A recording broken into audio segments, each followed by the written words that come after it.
Today I'm going to start building this wing drawn on this picture here. And the first thing I've done is drawn the wing to scale on my workbench. And that way I can know how to cut my parts the right sizes and angles and so forth.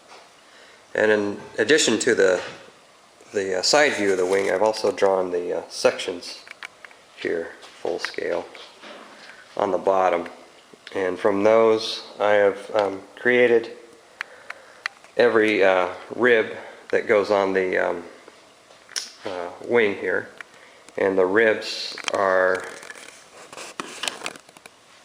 they're these here, these lines, and they're every 12 inches and they go up all the way to the top here. And this wing is 18 feet tall right to this point here, and then I've got another 2 feet additional here, so it's 20 feet tall, which meets the particular International Class 3 class that I'm trying to compete with this wing.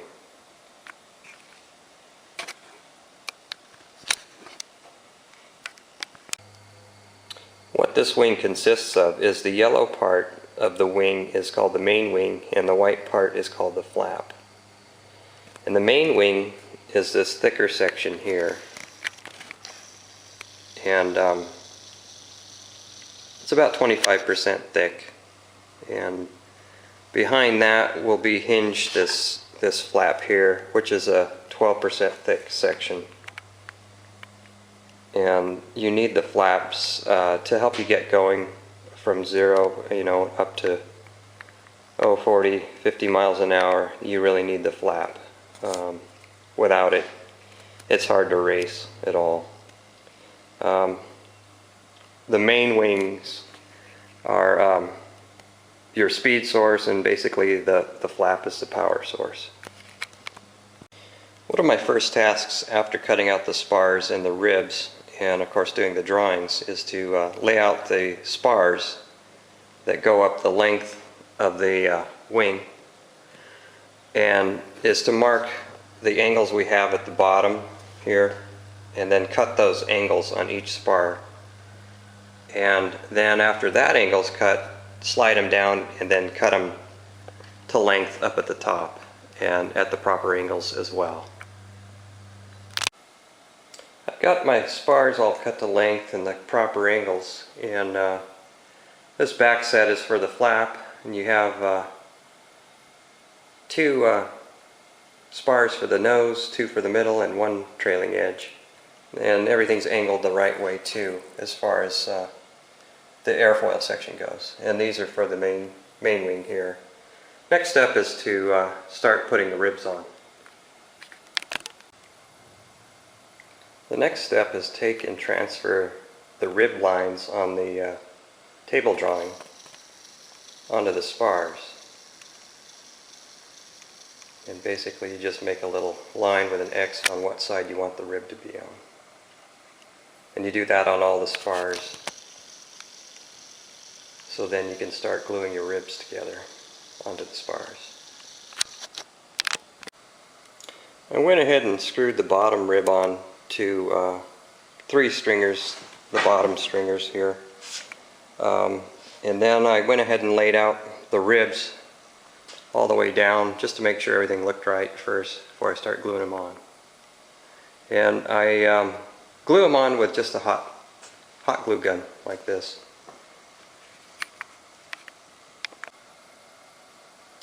I've glued the 2 middle stringers, spar stringers in, and trying to be careful to keep everything lined up right. And my next move would be to put the nose spars in, and that'll be my next gluing.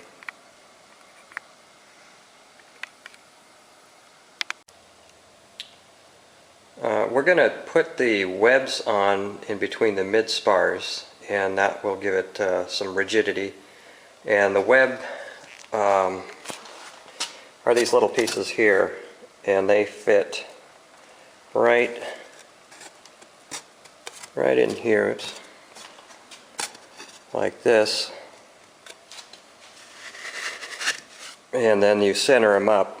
And what I did is, the wing is tapered down its length, but what I did is I took the widest point of the web, which is here, and what you do is you center it on this rib, and then you center it best as you can on this rib, and then later on you see you'll have an overhang like this.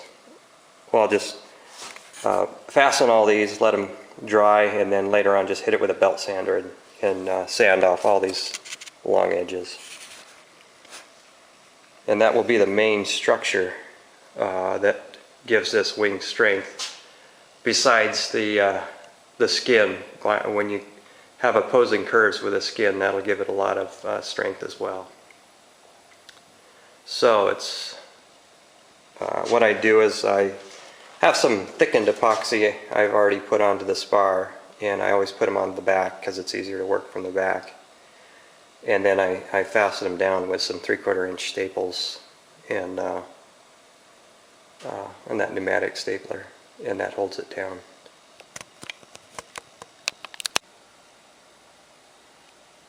I stapled and fastened all the webs on the length of the spar, and turned out pretty good. And then I went back and filleted in between the joints with some thickened epoxy on the ribs to help hold everything together.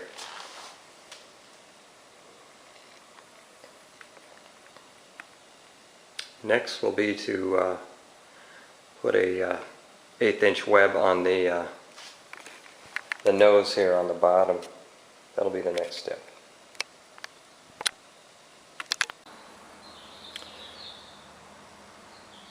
Now I'm putting the trailing edge block on, and I'm fastening it with some corner blocks that are glued on to the rib and to the trailing edge block, so it keeps it nice and firm. Gives it a lot of surface area to stick to. And I just put one of these corner blocks on each rib and work my way up. Got the trailing edge all glued on, and the next step is to locate where you want to put the hinges. And what I did is I have the hinges going right here where these trailing edge is not joined yet. And what I've made is a little box here out of plywood and solid wood, and what that houses is the pivot hinge for the flap, and that just goes right in here like that, slips in there, and then this will go into the flap eventually, and that is free to pivot from side to side. Now what I need to do is install this hinge box right here on this rib, and then cut it to fit the rib here, and I'll glue that in next.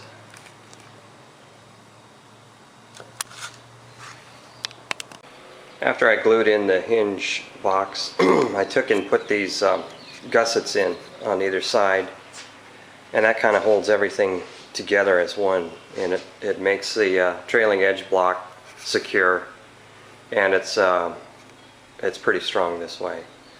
All I basically have to do is sand the box to fit the profile a little better, and I just do that with a belt sander.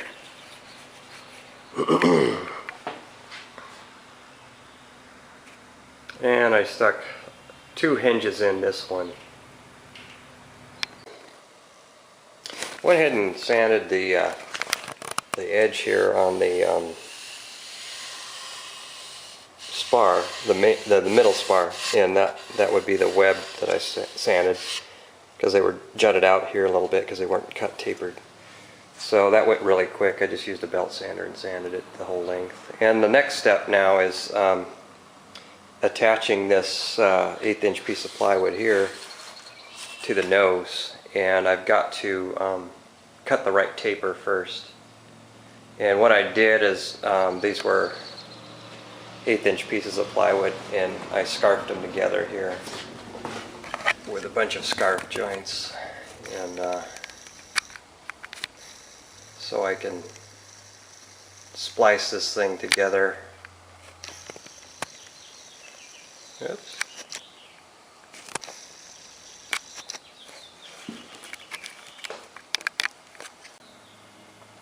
I've got the web glued on to the nose spars now, and my next step will be to sand some of these uneven surfaces to blend them in, like where the hinges are, and some of the trailing end of the ribs down there need to be kind of fared into the trailing edge block. Then after that, I'll come back up here and put in the hound blocking, so I'll have a place to fasten the hound to. Today I've stuck in this blocking here for the side hound, and I figured out by taking my drawing, which is here, and finding 26% of the area between the mast step down here and the hound side location. And the 26% seems to help balance the wing so that it will sheet out if you let go of the control wheel, but it's not too hard to sheet in, so there's not too much pressure on the control wheel or the sprocket. That way it won't break as easy. And the blocking I make out of plywood because I have actually used solid wood here and split this open and lost the whole rig. So now I'm going to plywood that won't split, and basically it's glued right here, and then there's a block here to hold it from going that way, and also, just in case, I put another block glued to the main spar. And then there's a little connection towards the back here where it feeds into that gusset.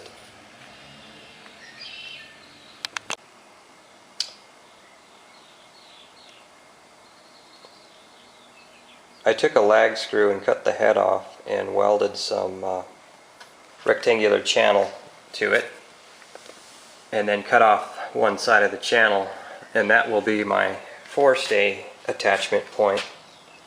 And this one is 5/8 diameter. It's pretty beefy, but I've bent ones that are 3/8 diameter, and so I went up to this bigger diameter here, and hopefully it won't break at all. Anyways, there's the nose spar right here, and behind the nose spar I put up several layers of 3/4 inch plywood and glued it to the mid spar, to the fore spar, and I will eventually drill a hole and screw this in there, and that will be an attachment point for the forestay. And of course the side stay goes right here, and I just bolt the two tangs all the way through so they're pulling against each other. I'm making a wood box to hold this threaded rod in here, and I'll use this threaded rod and box to help hold together the tip that's removable on it. And basically this wooden box will guide the threaded rod to a nut down at the end, and I'll show you later how that works. I took and cut the all thread rod box that I made up out of wood and plywood, and then I got a couple of all thread couplers here, and then welded them to a plate and then screwed them into the mid spar on the back. And then I went and made the extension tip, which is a couple of feet long, and then I have right here another box and another box for the all thread to run down. And I drilled holes through the top here, and they go right in here and then back here and then thread in. And then I've got the holes here and then the holes at the top.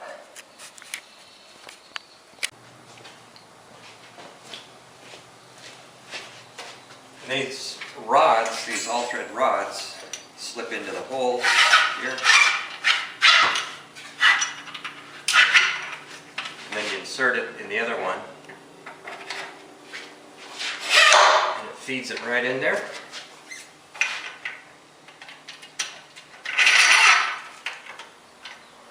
Oops. Plate on backwards. That's okay. And once you get it in, you just tighten it up with this wrench. And makes for a really good compression joint. And it's pretty solid once it's tight.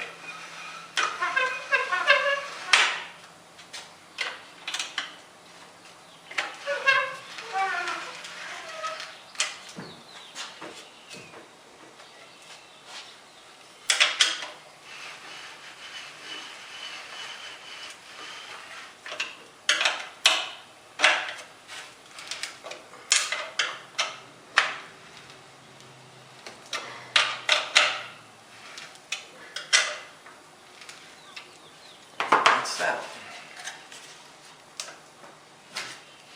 It's pretty solid.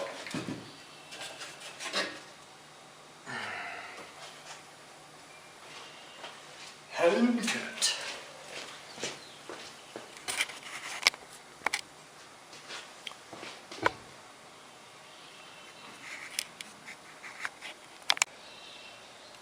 The next thing I did was to notch the ends of the top of the extension piece on the top and the bottom here, and then I also notched out the back trailing edge end of the main wing here, and then I cut these aluminum, they're 1/4 inch by 1 inch plate, and cut it to the right profile and then tacked it with a 1024 machine screw, and this here will be my hinge for the flap, and I inset it this way at the proper distance,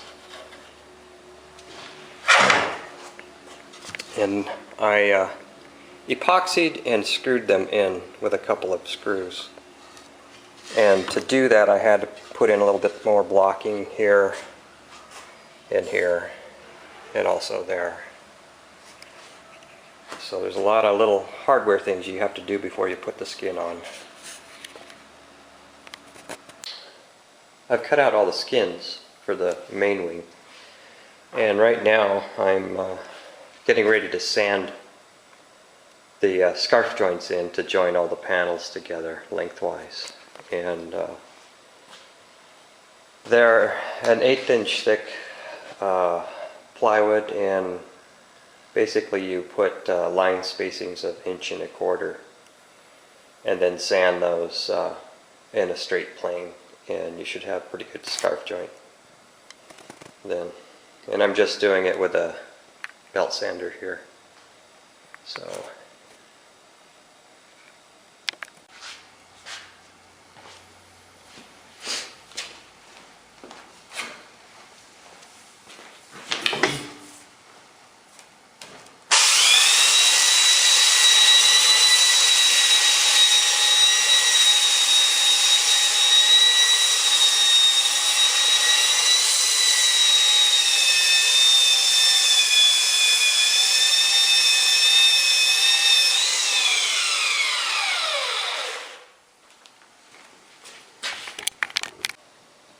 okay, I've got them all sanded, and now I'll kind of flip them over and do the top part. I've got to join the thin ones, the narrow ones there, with that narrow one on the bench over there, the small section. Okay, I've got them all sanded and ready to scarf together. So I've laid them out on my workbench. And the main thing is I'm trying to line up the straight edges of the skins with the straight edge of the bench, which is straight, so that the skins stay perfectly straight. And what I'm doing at the joints is I've got pieces of melamine that are just a little bit wider than the scarf joint. And I'm going to take and put some paste wax on that melamine, so when I glue them up and clamp them, the glue won't stick to the melamine. This is what I ended up with the scarf joints. And basically I've got one going that way and one going that way. And you just lay them over each other. And I put some thickened epoxy on in between them, and then put this strip on top like so, and then add some weight to it. Anyways, I've done this one panel already. I've got 45 pounds on that one, and this has about 35 pounds on it. And I just wait for these to dry up.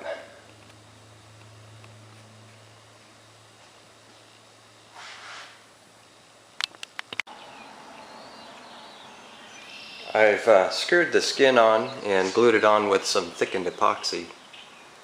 First I had to make this straight edge for the trailing edge, because that's a problematic area because it's thinner there and it tends to wander. So I cut the proper angle, and when I put the skin on, I screw right straight through the whole thing right into this angled piece of solid wood. And basically the battens are screwed down to each stringer, where the mid-spar stringer is, and also the nose stringer for that nose spar. And then I screw down the end rib here to hold down the skin properly.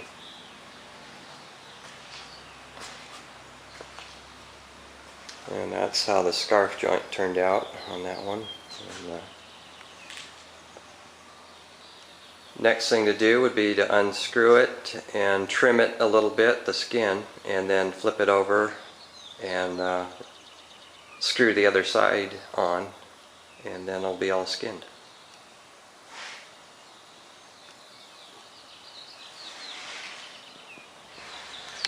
I've got the ribs and spars glued up with thickened epoxy, and now I'm getting ready to screw on the battens to hold it down. And I've already got the nose batten screwed down.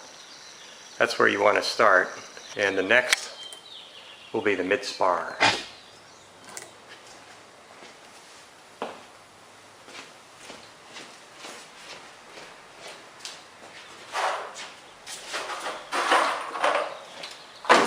Use 1 1/4" drywall screws to screw these down.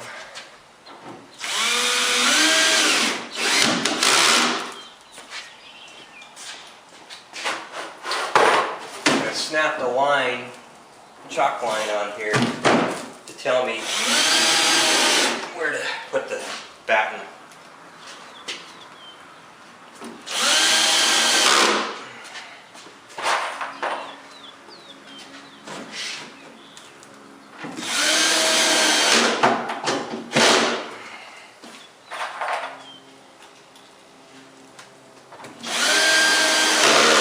Basically, I just put the rest of the screws in and then go to the next batten. And then I'll do the trailing edge last.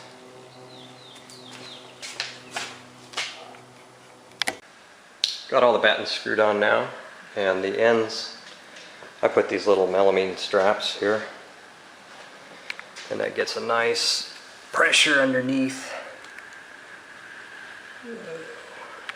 Focus here.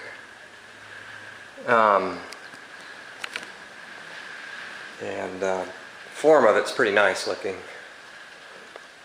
That's where the scarf joint was. turned out pretty good. And then here's the tip here.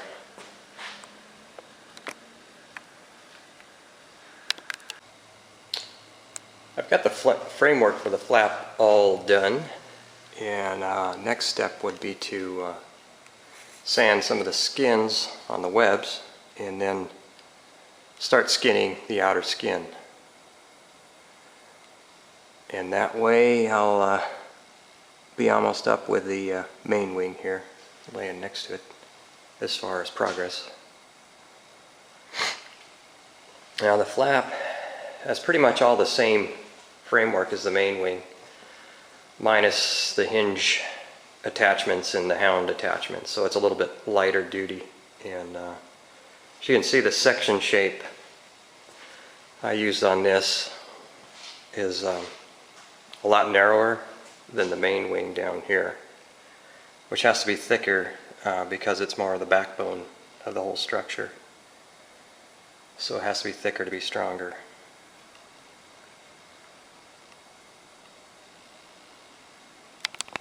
I just cut out and scarfed together the skins for the flap wing, and I'm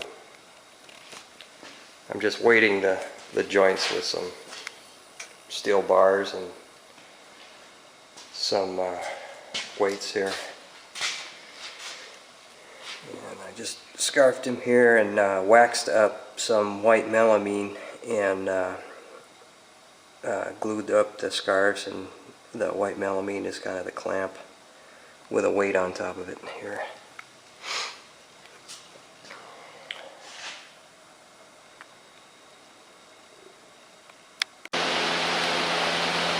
This is a scarf joint on the flap skin, outer skin, and I've scarfed them here, down there as well on both pieces. And what I've learned is, I haven't scarfed very many things out of plywood, but that it's better to err, actually, if you hold these a little shorter, it's better to hold them a little bit shorter as far as this way, rather than having them overlap more, because then you create a thicker section and then you have to sand it down, and then you get into the other different layers of plywood by the time you straighten it out. But this one actually turned out really beautiful and perfect. And what I did on this one is, you can barely see a line here. That was the line I sanded to create the scarf. And so after I sanded them, I redrew the lines on to give me a guide to know how far to push these things in or out. And like I said, it's probably better to err on going just a hair shy than too much.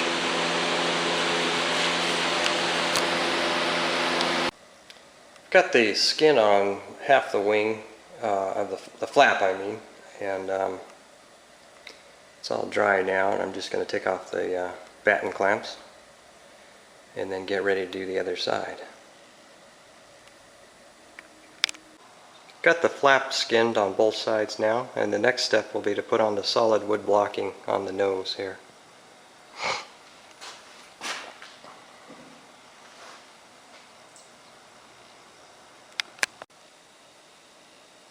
I've taken and clamped the solid wood nose blocking on, and I used the technique with a Spanish windlass, used every 12 inches. And it works without putting a bunch of holes in the blocking.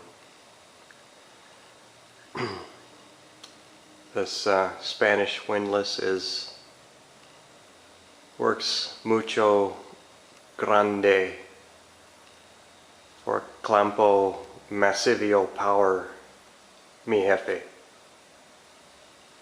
It's my limited Spanish. The Spanish windlass basically works as a tourniquet type thing, where you tie a rope around an object like what I've done.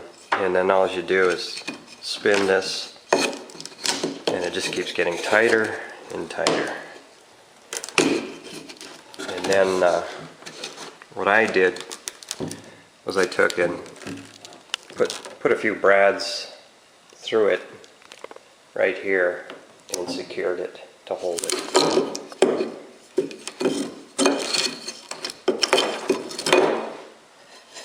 Like this has the brads in there. Just undo it like that. These can get so tight, I broke a few ropes really easy, so you have to kind of hold back on your tensioning. I'm shaping the nose of the main wing now, and I use basically an electric power plane, and I use this little hand plane and then a pretty aggressive sanding block.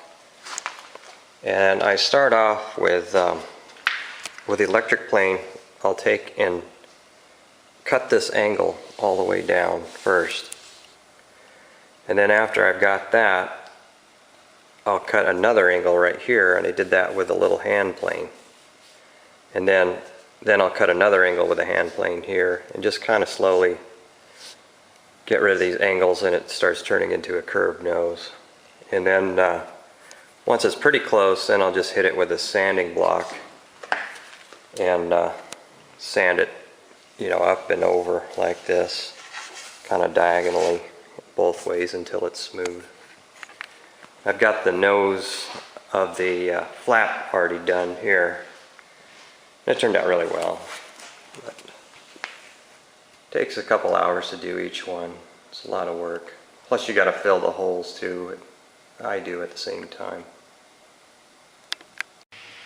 I've got the solid wood nose blocking on for the flap now. And my next step is to just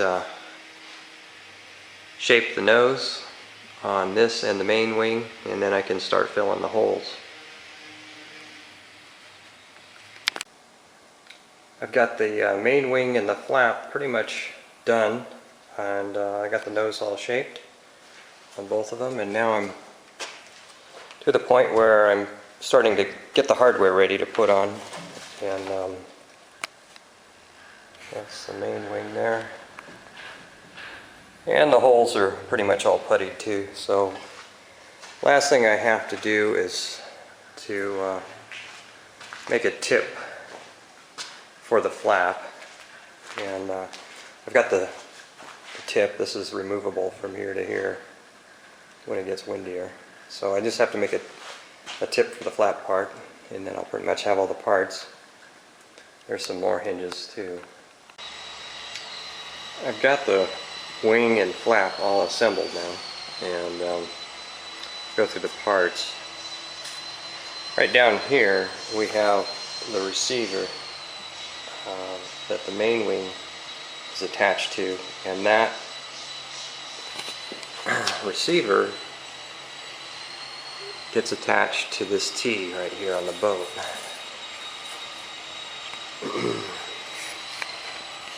And the T, when you get inside here, I've got a control wheel, and it controls the angle of the T, and it's just basically a chain and sprocket situation in there. So when you move that, it moves the chain and then moves the T, and that's how you control the angle of the main wing and the flap together. And then further back, the what I call the flap index is this radius thing with the notches, and it's connected to the receiver. And what you do is you grab this handle, and it's got a little trigger that goes all the way to the front, so when you squeeze it, it pulls out the trigger, and you can move it, and it's spring loaded, and it pops right back into the next thing. So that's how you angle your wing, well, your flap on the wing. Creates a nice camber there. with a nice slot in the middle for the wind to go through.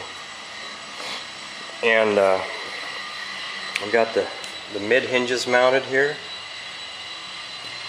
on the wing and then to the flap. I've got two on this one.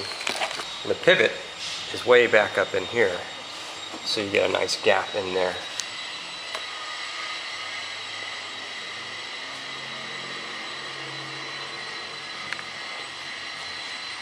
And then I have a bottom hinge here, and it's pivoted way down here. And that's connected to the flap, but it has to be pretty beefy because it's kind of holding a lot of the weight. When we move up here, we have the forestay attachment, which is basically a 5/8 lag bolt with a piece of box channel welded to it, and then I cut it out here, drilled a hole in it, and put a keeper on it. Moving up to the top, I've got the top hinge right here, and then here's a 2-foot extension for when it gets windier. And that has another hinge here and another one down here at the bottom. And then on top of it I have an end plate that helps with to eliminate some tip vortice which causes drag. And basically what holds the tip on is these here are two nuts welded to an all-thread rod that runs all the way through here to some nuts about right here, and I think I showed that in the previous video. But anyways, it's all done and ready for some epoxy to seal it up, and then some primer, and then some paint.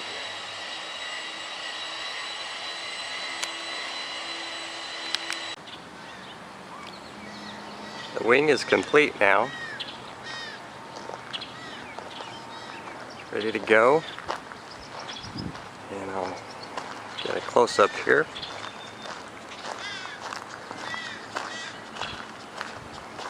Got a Windex on the front. Gap closer down below. It's Lexan. And it's just fastened with Velcro and a couple of lines here. And got a row of telltales up here.